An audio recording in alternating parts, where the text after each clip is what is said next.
let's begin with, I know that the story of the impossible found you. And it began with a late night story on the radio. I wondered if you might be able to tell us a little bit about how you found that story and what made you decide you needed to tell it. Well, it was the third anniversary of the tsunami. And this family was Maria, and her husband was invited to talk for the first time about their story. This is a story that nobody knew in Spain because they never wanted to tell about it. They never wanted to be the center of the tsunami in a story where they were so lucky. And they are still nowadays dealing with a lot of what they call the guiltiness of the survivor for the fact that they survived. So they never wanted to be the protagonist. But they told the story once, and Belen was able to hear that. And she came to me and to tell me the story just because she was very impressed about it, that she needed to tell me. No, she wasn't thinking about a film. But when she tried to tell me, there was a moment that she had to stop because she couldn't keep talking about it. She was too emotional.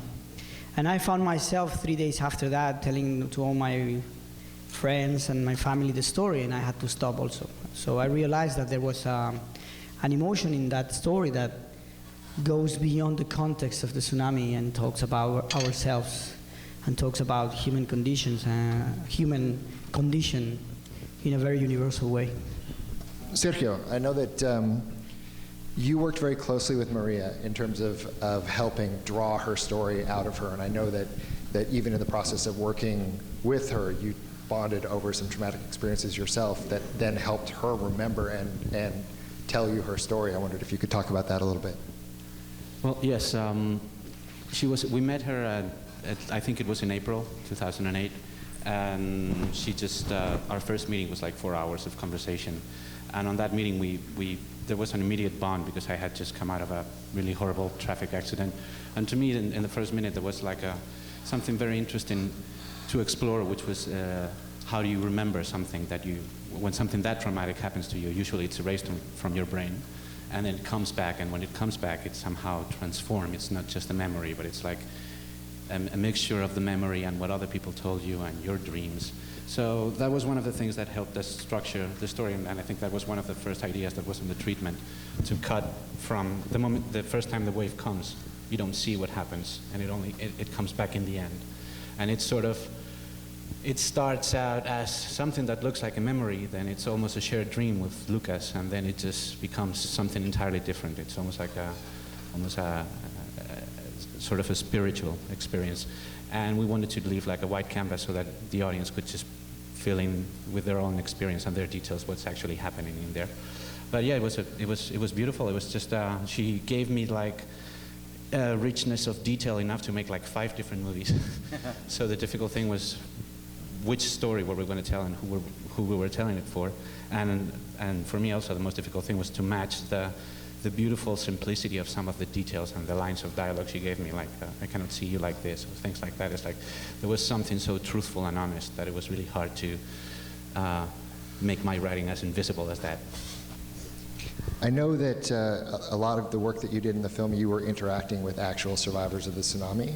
I wondered if you could talk a little bit about how that helped shape your performance. Yeah, it was key right from the start, speaking to people who were there. And that started for me before arriving in Thailand. While Naomi and Tom were in the tank in Alicante, I was shooting salmon fishing in the Yemen with Emily Blunt. And I had a very short window of time before finishing that film and going out into Thailand. So I met a woman in London who was a friend of mine who was there in Khao Lak, funnily enough. And her story was very similar to my character Henry's, although it ended in a more awful way. She was there with her 3 daughters and her husband, and she was split up from her husband and her eldest daughter, and was with her younger 2 daughters, managed to get them to safety, and then spent a great deal of time trying to find her husband and her eldest daughter. She found her daughter in a hospital who was quite badly injured in her legs, and she found her husband's body in a temple where they were leaving the bodies. So her story was very, had a worse ending. But she was very important to me because she talked very much about her state of mind as she was looking. And it was just purely accidental that her story was so similar to Henry's, really. But she talked about distances seeming, she'd been back to Thailand since, and she'd seen that the distances between where she left her children in safety and the hospital where she found her daughter and the temple were much shorter than she'd remembered. And she had no concept of whether things were at night or day, or how many days she looked, or the state of shock was very profound. So she was the first person that who was actually there that was very useful to me. And then, of course, Henry Kike himself, who I managed to speak to him on the phone and meet him in Thailand when he visited. But Juan Antonio Bayona made a very clever decision in the bus station scene where we would get on the telephone, all of the immediate people round about me were real survivors of the tsunami, people who were there. And one or two of them we'd met since we'd been in Thailand. You know, we met some people that lived there, and there was a German guy sitting on my right who told us the story about he woke up and came into his living room, and his elderly parents were in his house, and his house was very close to the beach. And when the water came in, it came in so very quickly, and he was taken out of the window, but his parents weren't.